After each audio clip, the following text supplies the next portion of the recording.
사사기의 이야기를 가지고 함께 말씀을 나누겠습니다. 삼손은 블레셋으로부터 이스라엘을 구원할 사사였습니다. 그래서 삼손은 태어날 때부터 나실인으로 구별되었고 그의 힘은 하나님으로부터 왔습니다. 그래서 사자를 맨손으로 찢었고 나귀 턱뼈 하나로 적들을 물리쳤습니다. 그러나 삼손은 끝내 블레셋으로부터 이스라엘을 온전히 구해내지 못한 사사로 남았습니다. 오늘 본문에 나오는 들릴라라는 여인은 소렉골짜기 출신의 삼손의 세 번째 여인이었습니다. 첫 번째 여인은 딥나의 블레셋 여인이었습니다. 삼손의 부모님의 만류에도 불구하고 삼손은 내 눈에 옳다고 말하며 그 여인을 아내로 맞이하였습니다. 두 번째는 가사의 기생이었습니다. 그리고 세 번째가 들릴라입니다.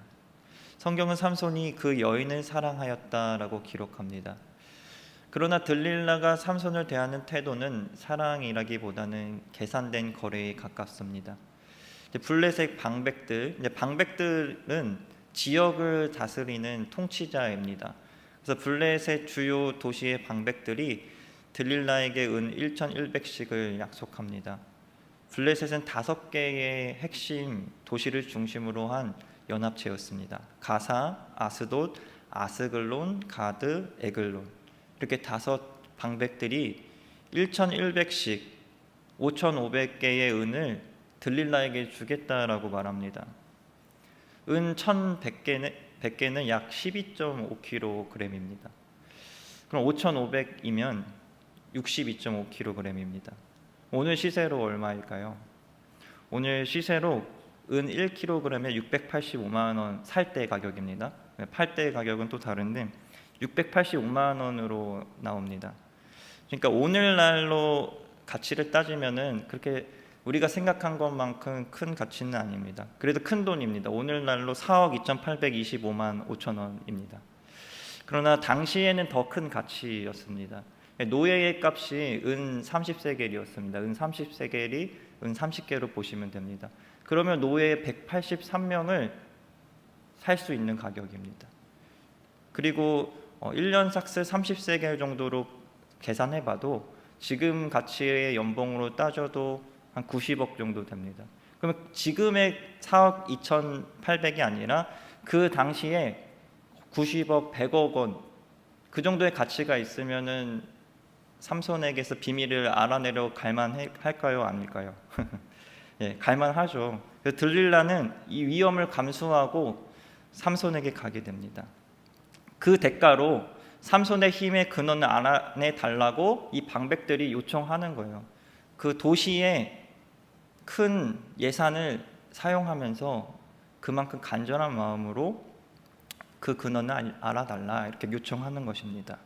들릴라가 이제 삼손에게 이제 오늘 본문에서 묻습니다. 당신의 큰 힘이 어디에서 나옵니까? 들릴라의 물음에 삼손의 대답은 다음과 같습니다. 우리 개역 한글로 한번 읽어보겠습니다. 띄워주세요. 네, 개역 한글로 16장 7절을 다 같이 읽겠습니다. 삼손이 그에게 이르되 만일 마르지 아니한 푸르칙 일곱으로 나를 결박하면 내가 약하여져서 다른 사람과 같으리라. 삼손의 첫 번째 대답은 마르지 아니한 푸른칙 일곱으로 나를 묶으면 내가 다른 사람과 같이 될 것이다 이렇게 말합니다. 그렇다면 삼손은 왜 자신의 힘이 마르지 아니한 푸른칙으로 묶으면 약해진다라고 대답했을까요? 먼저 그럴듯하고 효과적이었기 때문입니다. 물론 푸른칙으로 자신을 묶으면 연약해진다는 말은 거짓말입니다. 그러나 사람들이 듣기에 터무니없는 거짓말이 아니었습니다. 그럴듯한 거짓말이었습니다. 여기서 푸르다라는 것은 마르지 않고 생생한 상태를 말합니다. 이 푸른칙으로 개역 한글에 나와 있는데 이 푸른칙은 우리나라의 칡과는 다른 식물입니다. 우리 PPT 화면 띄워주세요. 네, 우리나라의 칡은 콩과에 속한 덩굴 식물로 뿌리를 먹는 식물입니다. 우리가 잘 알고 있습니다. 그리고 스스로 서지 못해서 기대야 해서 다른 나무랑 무언가를 감고 올라갑니다. 넘겨주세요. 네. 칡뿌리를 우리가 주로 먹습니다. 칡뿌리. 뿌리는 갈근이라고 식용 양력으로 씁니다. 반면 성경에 나오는 칡은 이제 히브리 언어로 보면 이트란이라고 우리가 불리기도 합니다. 넘겨주세요. 이게 우리나라의 칡하고는 다른 건데, 이트란은 상록 관목입니다. 상록 관목은 우리나라의 우리가 알고 있는 칡과 다르게 혼자 스스로 서서 자랍니다. 어디를 타고 덩굴처럼 자라는 게 아니라 혼자 서서 자랍니다. 넘겨주세요. 그래서 관목 식물은 나무보다 이제 키가 작고 줄기가 여러 갈래로 갈라져서 자라는 식물입니다. 나무와 풀의 중간쯤이라고 보시면 됩니다. 그 사계절 잎이 떨어지지 않는 식물이 상록 관목이라고 불립니다. 지중해 인근과 이스라엘 서해안에 흔하게 자랍니다. 푸른치기라고 부른 이 식물은 질긴 껍질이 있습니다. 그래서 그것을 가지고 질긴 껍질 섬유를 얻을 수가 있습니다. 그래서 그 껍질을 벗겨서 새끼를 꼬아서 끈과 밧줄을 만듭니다. 그래서 두레박근이나 밧줄로 사용하는 것입니다. 그래서 로프 나무라고도 불리기도 합니다. 그러니까 우리나라의 칡과는 다릅니다. 우리가 처음에 읽은 성경은 개역개정입니다. 여기서 푸른 칡이 아니라 마르지 아니한 새 활줄이라고 우리가 개역개정에서는 읽었습니다. 사실 새 활줄이라고 번역되는 것이 더 사실에 가깝습니다. 새 활줄의 언어의 의미가 더 가까운데, 히브리어로 활줄은 이제 짐승의 힘줄이나 식물의 질긴 껍질로 만들었는데, 바로 이 칡으로 번역된 이트란이 그 당시에는 활줄을 만드는 데 최고의 재료였기 때문입니다. 그래서 개역 한글은 우리 한국 사람들이 이 성경을 읽을 때 이해하기 쉽도록 가장 질긴 줄에 비슷한 게 무엇이 있을까? 칡으로 의역을 했던 것입니다. 지금의 개역 개정은 그 줄의 용도에 집중해서 이제 새 활줄로 번역한 것입니다. 근데 결국에는 이 푸른 칡이나 새 활줄이나 블레셋 사람들이 이트란이라고 부르는 그 식물로 만든 밧줄을 의미하는 것입니다. 그럼 이것을 먹어도 될까요? 칡이라고 나와 있으니까 먹어도 될까요? 한국 칡은 우리가 뿌리에 녹말이 풍부해서 구황작물로 칡냉면, 우리 칡냉면 이렇게 먹잖아요. 면으로 만들어 먹거나 즙을 내어서 마실 수 있고, 또 한방에서는 이제 갈근이라고 해서 우리 갈근탕도 팔잖아요. 한약으로도 사용하는 식물이지만, 이 칡으로 번역된 이 이트란, 이 질긴 나무 줄기는 독성이 있습니다.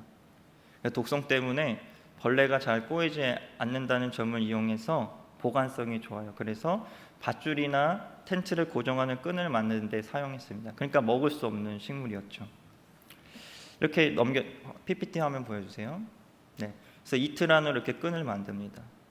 이트란은 이게 겉보기에는 평범한 이렇게 덤불 같고 끈 같지만, 성인 남성의 힘으로 쉽게 끊을 수 없는 강력한 힘을 가진 섬유가 들어 있습니다. 그러니까 삼손은 자신을 마르지 않는 푸른 칡 7으로 결박하면 자신이 연약하여진다고, 잡을 수 있다라고 말하는 것이 사람들이 듣기에는 그럴듯한 말이었습니다. 그리고 마르지 않은 푸른 상태를 말하고 있는 것이죠. 근데 소렉 골짜기에는 칡이 자라지 않습니다. PPT 보여주세요. 네, 소렉 골짜기, 삼손이 있던 그 들릴라 여인과 있던 소렉 골짜기는 해발 300에서 500m의 구릉지대인데, 해안 평야와는 토양과 기후가 다릅니다. 그래서 이 지대에는 삼손이 말한 푸른 칡 이트란이 자생하지가 않습니다. 그래서 이런 생껍질 재료를 구하려면 저희 동그라미 밑에 맨 밑에 가사라고 써 있는데요. 가자라고도 부르고, 이런 가자지구나 또 부엘세바, 제일 밑에 부엘세바로 이동해야 되는데 40에서 50km를 이동해야 합니다. 건조한 기후에서 마르지 않은 푸른 상태를 유지하면서 칡을 운반한다는 것이 그 당시의 기술로는 매우 어려운 일이었습니다. 이 장면을 보시면 이제 블레셋이 정착했던 곳이 이제 지중해 연안, 또 남쪽의 블레셋 평야였는데, 평야지대입니다. 반면 삼손과 들릴라가 있던 소래 골짜기는 위에 있죠. 유다 산지로 올라가는 길목에 있는 지대였습니다. 여기서 마르지 않은 푸른 칡, 밧줄, 그것도 7가닥이나 소래 골짜기 상부까지 운반하려면 어떤 방법이 필요했을까요? 정말 어려웠겠죠. 정말 여러 가지 머리를 맞대면서 여러 가지를 생각해야 했을 것입니다. 여기서 삼손이 사용한 7이라는 숫자에도 의미가 있습니다. 이제 히브리 문화에서는 이 7이라는 숫자가 완전함을 상징하는 숫자입니다. 그래서 이 말을 듣는 사람에게는 이제 자연스럽게 더 신빙성을 더해 주었습니다. 동시에 7은 작업량을 크게 늘리기도 했겠죠. 그래서 푸른 책 하나가 아니라 7가닥을 준비해야 했기 때문에, 그것도 마르지 아니한 것으로, 아마 블레셋 병사들은 이틀한 밧줄을 몇몇을 만들고 각각 한 가닥씩 맡아서 구간을 나눠서 빠르게 이동했을 것이고, 산둥성이를 올라야 했기 때문에 굉장히 쉽지 않은 작업이었을 것입니다. 그러다가 이제 도중에 이 밧줄이 이틀 안에 말라 버렸을 수도 있습니다. 이렇게 어려운 작업이었습니다. 결국 마르지 않은 이틀한 밧줄 7가닥으로 삼손을 묶으려면 높은 수준의 군사 작전이 필요했습니다. 그렇게 간신히 준비한 7가닥의 밧줄을 삼손에게 묶었는데, 만약에 그것을 삼손이 아무렇지 않게 끊어버렸다면 블레셋 사람들이 느꼈을 실망감과 두려움이 얼마나 더 커졌을까요? 이 삼손의 거짓말은 자신의 진실을 숨기기 위한 거짓말이면서도 동시에 블레셋이라는 적을 더욱더 위축시키는 계획이었습니다. 그래서 삼손이 이 푸른 칡으로 자신을 묶으면 약해진다라고 말한 이 거짓말은 아무 생각 없이 한 말이 아니고 그럴듯하고 효과적이었습니다. 삼손이 왜 이 마르지 않은 푸른 칡으로 자신을 묶으면 연약해진다라고 대답했냐면, 두 번째는 하나님을 경외하지 않았기 때문입니다. 우리 푸른 칡이라는 말은 그럴듯한 거짓말이었습니다. 현실적이었고 또 어떻게 보면 실행 가능해 보였습니다. 어렵지만 실행 가능한 일이었습니다. 그래서 더 효과적이었습니다. 그러나 삼손의 말을 보다 보면 거짓말의 내용보다는 삼손의 말 속에 등장하지 않는 이름이 있습니다. 바로 하나님입니다. 물론 삼손은 들릴라를 속이고 있었습니다. 그래서 하나님을 말하지 않은 것은 사실을 숨기기 위한 말이었습니다. 이것은 우리가 부정할 수는 없습니다. 그러나 사사기는 이 장면을 한 번으로 끝내지 않습니다. 삼손은 이제 사용하지 않은 새 밧줄로 나를 묶으면 내가 약해질 것이다. 또는 배틀에 내 머리털 7가닥을 배틀의 날실에 섞어 짜면 내가 힘을 잃을 것이다. 계속해서 거짓말을 반복적으로 합니다. 같은 질문이 반복되고 같은 방식의 거짓말이 계속 나오는데, 그 모든 말 속에 하나님의 이름이 등장하지가 않습니다. 삼손은 자신의 힘이 하나님으로부터 오는 근원, 하나님의 힘의 근원이라는 사실을 몰랐던 사람이 아닙니다. 삼손은 나실인이었고 자신이 왜 구별되었는지 알고 있던 사람입니다. 그러니까 삼손은 충분히 나의 힘은 하나님께서 주신 것이다, 하나님으로부터 내 힘은 오는 것이다, 이렇게 말할 수도 있었습니다. 그렇게 말한다고 해서 자신의 머리에 삭도를 대면 안 된다는 사실을 말하진 않아도 되는 거니까요. 그렇게 말해도 위험해질 이유는 없었습니다. 그런데 삼손은 이 하나님의 이름을 언급조차 하지 않았습니다. 왜 말하지 않았을까요? 여러분, 삼손의 삶을 떠올리면 어떠했습니까? 삼손의 삶은 하나님과는 상관이 없는, 하나님과 관계가 없는 삶을 살고 있었습니다. 나실인이라는, 그리고 사사로서는 부끄러운 삶을 살고 있었습니다. 하나님을 입에 올리는 순간 삼손의 행동과 삶에는 무게가 생길 것입니다. 결국엔 삼손의 삶에서는 하나님을 향한 경외함이 사라진 것입니다. 삼손은 하나님을 숨겼다기보다는 하나님을 말하지 않아도 괜찮은 상태, 하나님과 상관없는 삶을 사는 상태, 하나님과 관계없는 것처럼 살아가는, 바로 하나님을 경외하지 않은 상태였습니다. 이 정도는 괜찮다. 이건 어쩔 수 없는 상황이다. 하나님도 이해하실 것이다. 이런 말들은, 이 말들이 시작될 때 신앙은 순종이 아니라 이제 신앙의 관리가 됩니다. 하나님과의 관계가 하나님께 모든 것을 맡기는 관계가 아니라 어디까지만 순종할지 따져보는 관계가 됩니다. 사사기에서 삼손은 이제 3번 묶입니다. 그리고 3번 모두 풀어냅니다. 그 과정에서 아무런 문제가 일어나지 않았습니다. 아무런 일이 일어나지 않았던 이 반복이 삼손의 마음에 방심을 키웠습니다. 괜찮네, 아무 일도 일어나지 않네, 그런 마음인 거죠. 예배를 안 드렸는데 아무 일도 일어나지 않았다. 말씀에 순종하지 않았는데 아무 일도 일어나지 않았다.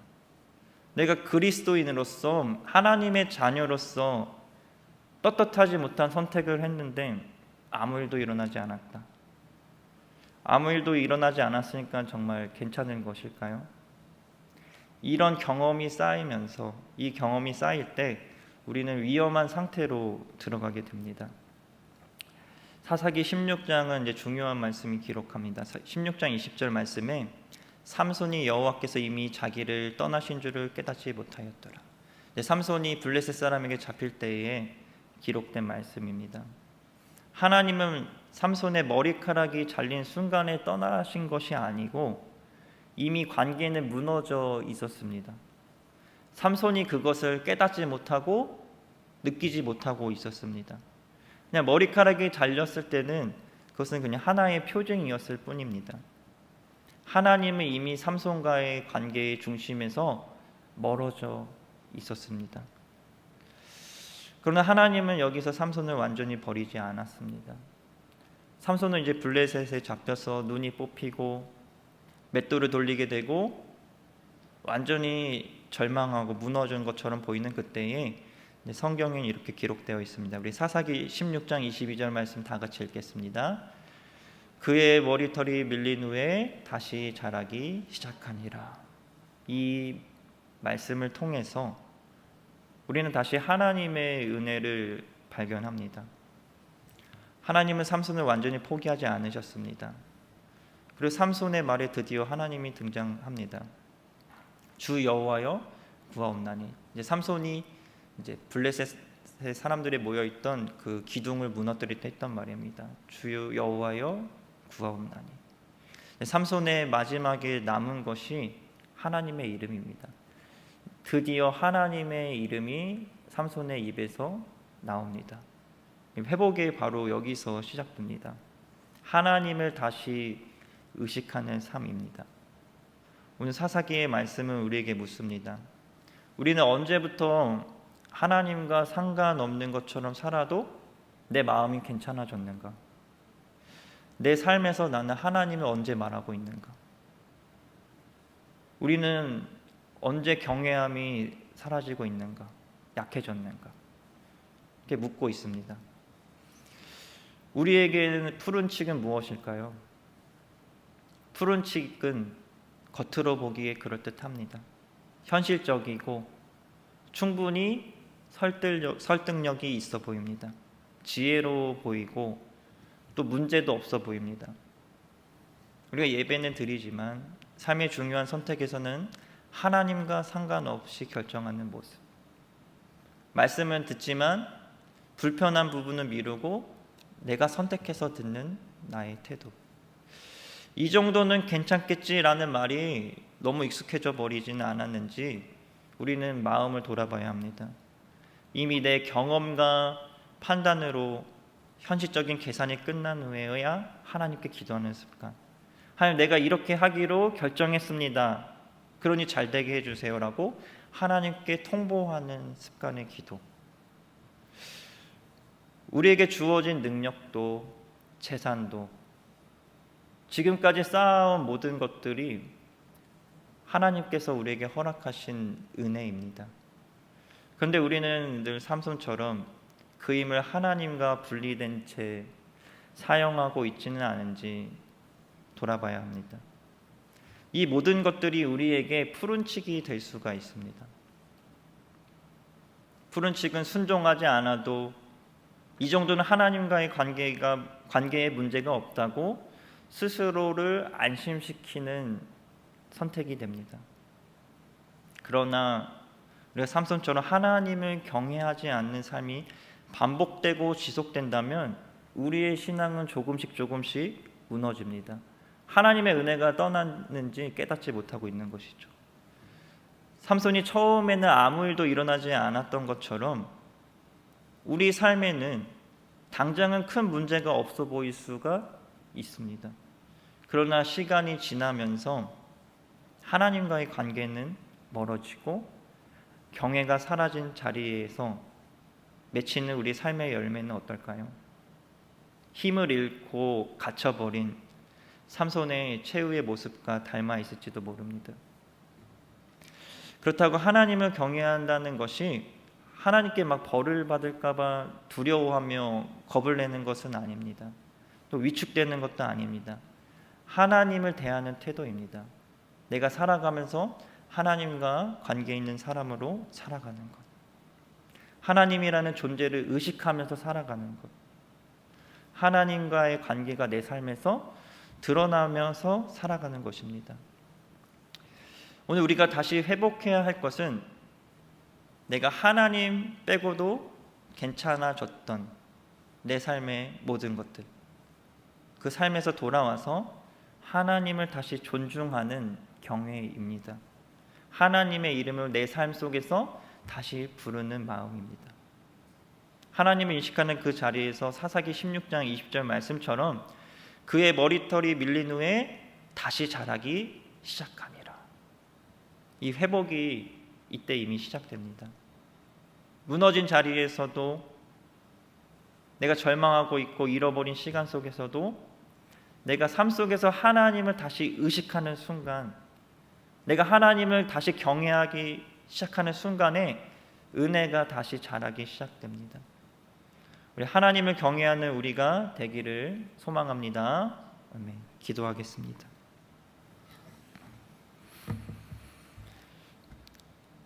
은혜가 많으신 하나님, 오늘 말씀 앞에서 우리가 하나님을 부정하지는 않지만 또 하나님을 굳이 묻지 않아도 된다고 여겼던 순간들이 있었음을 떠올리며 고백합니다. 이 정도는 괜찮다고 스스로를 안심시키며 하나님을 향한 경외를 소홀히 했던 마음을 용서하여 주옵소서. 하나님께 굳이 기도하지 않고 묻지 않아도 된다고 여겼던 순간들을 우리가 고백합니다. 경외를 내려놓았던 마음을 용서하여 주시옵소서. 주님께서 우리에게 주신 모든 능력과 은혜를 하나님과 분리하여 사용하지 않게 하시고 우리 삶 속에서 하나님을 다시 의식하게 하옵소서. 예수님의 이름으로 기도합니다. 아멘.